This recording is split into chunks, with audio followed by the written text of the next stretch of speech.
New permits for chicken farms kicked up controversy on the eastern shore of Virginia.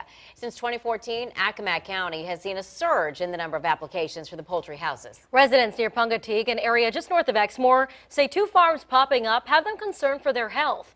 10 on your side's Matt Gregory has more from Accomack County. These permits here on this post are to signify there's going to be 24 chicken houses built in Accomack County on this piece of property behind me. The county itself says this will be good for the local economy, but when we talk to homeowners, they say they have concerns that they're losing their way of life.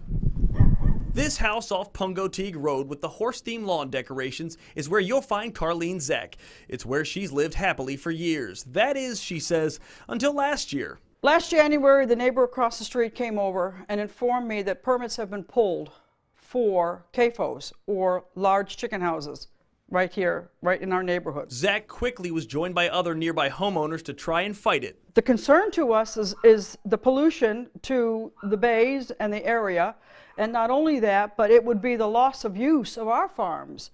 The property is just down the creek from Carlene Zek, and according to property records, it's divided into two parcels. Right here you can see that work's already begun on this section to get ready to house more than 500,000 chickens between 12 houses. Then the second parcel will have the same number of houses. So all this feces and all this runoff is going to be going directly down into, again, the sole source water aquifer. The group has filed many complaints with the county to try and stop it. Most recently, along with the Chesapeake Bay Coalition, they filed statements with the Department of Environmental Quality. The DEQ responded just this week to the environmental concerns voiced by the residents. And as far as they're concerned, everything's in order. The DEQ says everything is in compliance, and with that blessing, the project will continue to move forward. Carlene Zek and these other homeowners say they don't feel like they're being heard. And they're choosing the right to farm law. Granted, if it is a farm. But that is not farm, that is industry. The homeowners say their only choice, the only thing they have left to do, is to look for legal counsel in some sort of civil lawsuit.